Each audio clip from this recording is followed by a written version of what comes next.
هاد الوصفة اللي غادي نشارك معاكم اليوم كتقوي المناعة، كتعالج السعال الحاد والكحة المزمنة. عندك نزلات برد حادة، كتعاني من الانتفاخ في اللوزتين، عندك أيضا التهاب في الحلق. اليوم غادي نشارك معاك وصفة رائعة جدا للكحة، للسعال الحاد، لنزلات البرد الحادة، لضيق التنفس. وصفة ما غادي تلقايها في حتى شي بلاصة. هاد الوصفة هذه تغنيك على الأدوية. اقسم بالله العلي العظيم البنات بالله ملي كتستعملي الوصفات الطبيعيه كداومي عليها 3 ايام فقط، الى عندك كحه سعال حاد كل شيء كيزول مع هذه الوصفه اللي غادي نشارك معاك اليوم. جربيها وتفكريني، جربيها لوليداتك الصغار، جربيها ايضا حتى بالنسبه للناس الكبار. هذه الوصفه هذه طبيعيه 100%، كتقضي على البكتيريا اللي كتكون عندكم في الجسم ديالكم. ايضا هذه الوصفه هذه مضاده للالتهاب انتيبيوتيك طبيعي البنات. تقدري تحضريه في البيت ديالك. فهاد الوصفه كيف قلت لكم عندي هنا 2 فصوص ديال الثوم، عندي هنا حامضه واحده اولا ليمونه واحده، وعندي هنا برتقاله واحده اللي صغيره، عندي طرف ديال الزنجبيل الاخضر السكينجبير عرق، عندي ايضا القرنفل تقريبا واحد الكميه قليله من القرنفل. فهاد المكونات هادو هما اللي غادي نحتاجو في الشوربه اللي غادي نحضر معكم اليوم. اقسم بالله دوميها 3 ايام غادي تنساي السعال الحاد، ضيق التنفس، نزلات البرد الحاده، كتعاني من الزكام.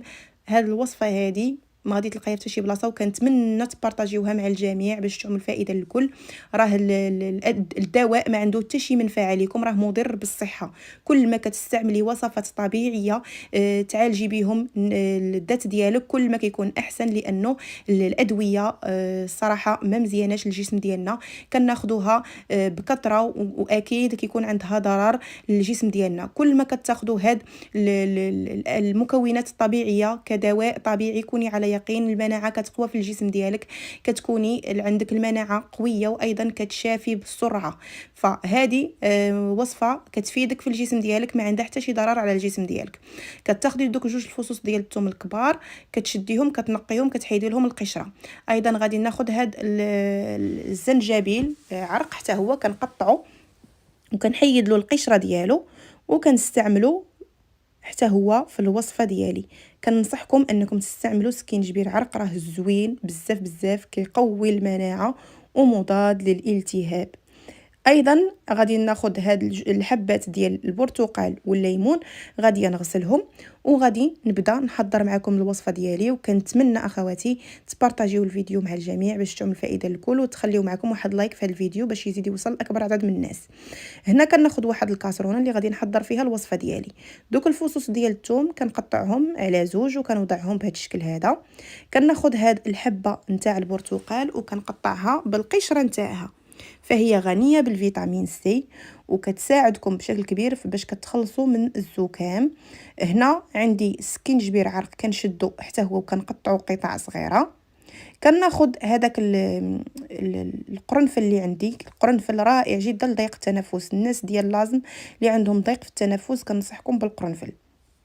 كتاخديه كتضيفي دوك الحبات ديال القرنفل، كتاخدي هاد البرتقاله حتى هي كتشديها كتقطعيها بالجلوف تاعها اولا بالقشره نتاعها وكتقطعيها لقطع صغيره. كل ما قطعتوا هاد العناصر قطع صغيره كتسهل عليكم باش دغيا كتحضر لكم الوصفه. حاولوا نتوما تصغروا على هاد تصغروا يعني القطع على كيف ما كنقطعهم انا، زيدوا صغروهم اكثر واكثر كيكون احسن. صافي غادي نقطعهم بهذا الشكل هذا. هاد الوصفه هادي والله العظيم البنات راها كتقوي المناعه بواحد الشكل اللي ما تصوروش. 3 ايام كتهناي من داك السعال اللي عندك، ضيق التنفس، الزكام، نزلات البرد الحاده كيعالجها هاد المشروب هذا اللي غادي نشارك معك. صافي هنا من بعد ما كتوضعي هاد العناصر كامله في هاد الكاسرونه غادي نملأها بالماء. الماء غادي نملأ القدر اللي غادي يغطي ليا هاد العناصر هادو. كل ما استعملتي كميه كثيره كل ما كتاخدي الماء على حساب اللي يغطي لك القدر ديال هاد المكونات. كنتمنى تكونوا فهمتوني. يعني ما كتاملئيش الكاسرونه كامله بالماء، كتغطي غير القدر ديال العناصر اللي عندك. صافي غادي نمر باش نوضعها فوق النار نخليها تغلى تقريبا واحد المده ديال 10 ديال الدقائق. ولا 7 ديال الدقائق، ما بين 7 دقائق و10 دقائق. هاد العناصر ما خاصناش يطيبوا مزيان، خاصنا نخليو الفوائد ديالهم يعني تبقى في هاد الخصائص ديالهم يبقاو لينا. يعني غادي نستعملوهم طريين وفي نفس الوقت كنغليو عليهم الماء واحد شويه باش كيطلقوا لينا، بحال مثلا القرنفل كيزيد يطلق لكم الفوائد ديالو. صافي غير وكان كيبدا يغلى تقريبا واحد المده ديال 7 ديال الدقائق حتى ل 10 دقائق، كطفيو عليه النار، كتجيبي الميكسور وكطحني مزيان مزيان. كطحني هاد المشروب هذا. حاولي الا كان عندك خلاط كهربائي كتسناي حتى كيبرد، عاد كتبداي طحني فيه مزيان هاد العناصر، ومن بعد كترجعيهم فوق النار. ملي تبغي تاخدي هاد المشروب كتسخنيه. الا كان عندك خلاط يدوي بهذا الشكل هذا، فراكي كتبقاي طحني مزيان وهو مازال سخون، وكتاخدي هاد المشروب هذا مباشره. كنطحنوا دوك الحبات ديال القرنفل حتى هما كنطحنوهم. هاد العناصر كامله يعني كيكونوا مازال ما طابوش معاكم. كيف ما كتلاحظوا داك الليمون راه مازال عندي، مازال ما طابش مزيان. البرتقال الثوم حتى هو يعني ما طايبش مزيان، راه مازال خضر. انا قلت لكم غير وكان كيبدا يغلى معاكم داك الماء واحد المده ديال 7 دقائق، صافي كطفيو النار. صافي كنطحن الكل جيدا كيف ما كتلاحظوا معايا حتى كيولي ليا على شكل شوربه اللي كيكون القوام ديالها خاتر ماشي خفيف بزاف. بغيتو تطحنوا وتزيدوا الماء وتطحنوه مزيان تاخذوه على شكل مشروب بحال العصير، ممكن اكيد. بغيتو تاخذوه على شكل شوربه اللي يكون خاتر معكم، فاكيد ممكن.